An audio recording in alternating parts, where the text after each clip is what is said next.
3 நாள் பயணமாக முதலமைச்சர் விஜய் இன்று டெல்லி செல்கிறார். விமான நிலையம் சென்று தனி விமானம் மூலமாக அவர் டெல்லி புறப்பட இருக்கிறார். இதற்காக சென்னையில் உள்ள தனது நீலாங்கரை இல்லத்திலிருந்து அவர் புறப்படுகிறார். அது தொடர்பான காட்சிகளை நாம் பார்த்துக் கொண்டிருக்கிறோம். இது பற்றிய மேலும் விவரங்களை எமது செய்தியாளர் தாயுமானவன் வழங்கிட கேட்கலாம். தாயுமானவன், முழு விவரங்கள் என்ன பதிவு பண்ணுங்க. பிரதமர் நரேந்திர மோடி தலைமையிலான நிதி ஆயோக் கூட்டத்தில் பங்கேற்பதற்காக தமிழக முதலமைச்சர் விஜய் அவர்கள் இன்று தனி விமானம் மூலமாக டெல்லி புறப்பட இருக்கிறார். இதற்காக அவர் நீலாங்கரையில் இருக்கக்கூடிய தனது இல்லத்தில் இருந்து தற்போது விமான நிலையத்திற்கு புறப்பட்டிருப்பதாக தகவல் என்பது வெளியிடப்பட்டிருக்கிறது.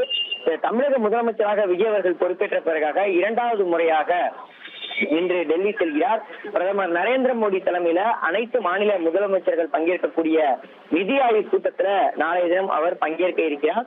அரசுமுறை பயணமாக 3 நாள் டெல்லியில தங்கக்கூடிய முதலமைச்சர் விஜய் பிரதமர் நரேந்திர மோடி, உள்துறை அமைச்சர் அமித்ஷா, நிதியமைச்சர் நிர்மலா சீதாராமன் மற்றும் இதர முக்கிய அமைச்சர்களையும் சந்தித்து தமிழக நலன் சார்ந்த பல்வேறு பிரச்சனைகள் குறித்து பேச இருக்கிறார்.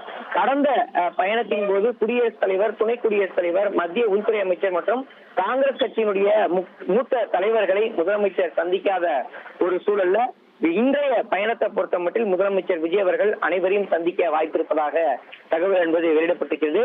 மேலும் டெல்லி பயணத்தை முடித்துக் கொண்டு வருகின்ற 12ஆம் தேதி மாலை 6 மணி அளவுல முதலமைச்சர் விஜய் அவர்கள் மீண்டும் சென்னை திரும்ப இருப்பதாக தகவல் என்பது வெளியிடப்பட்டிருக்கிறது. இந்த டெல்லி பயணத்தின் போது தமிழகத்திற்கான உரிய நிதி ஒதுக்கீடு தொடர்பாக பல்வேறு வேண்டுகோளை விஜய் அவர்கள் முன்னெடுப்பார் என எதிர்பார்க்கப்படுகிறது. அது மட்டும் இல்லாம குறிப்பாக இந்த பயணத்தின் மூலமாக தமிழகத்துடைய நலன் சார்ந்த பல்வேறு விஷயங்களை அவர் விவாதிக்க இருப்பதாக தகவல்கள் இருக்கின்றன. குறிப்பா மத்திய விவசாயத்துறை அமைச்சர், மத்திய நீர்வளத்துறை அமைச்சர் ஆகியோரை விஜய் அவர்கள் சந்திக்க வாய்ப்பிருப்பதாகவும், சந்தித்து இந்த கர்நாடகா அரசு மேற்கொள்ளக்கூடிய அந்த மேகதாது அணை கட்டக்கூடிய விவகாரம் தொடர்பாகவும் பல்வேறு விஷயங்களை அவர் பேச இருப்பதாக தகவல்கள் வெளியிடப்பட்டிருக்கிறது. அது மட்டுமல்லாம தமிழகத்துக்கு விவசாயம் சார்ந்து தேவையான பல்வேறு விஷயங்களை முன்னிறுத்தி அவர் வேண்டுகோளாக அவர் முன்வைப்பார் என எதிர்பார்க்கப்படுகிறது. ஏற்கனவே முதல் சந்திப்பின் போதே கூட பிரதமர் நரேந்திர மோடி மற்றும் நிதியமைச்சர் நிர்மலா சீதாராமன் ஆகியோரை சந்தித்து பல்வேறு விஷயங்களை அவர் கோரிக்கையாக முன்வைத்திருந்தார்.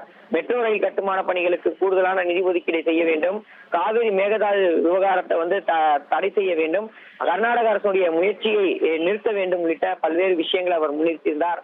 இப்படிப்பட்ட நிலைதான் 2வது முறையாக டெல்லி பயணத்தின் போதும் கூட இந்த குறிப்பிட்ட இந்த விஷயங்களை அவர் முன்னெடுப்பார் என எதிர்பார்க்கப்படுகிறது. இனி செல்லும் இடமெல்லாம் செய்தி. தந்தை டிவியின் வாட்ஸ்அப் சேனலை ஃபாலோ பண்ணினா செல்ல இருக்கும் இடமெல்லாம் செய்தி.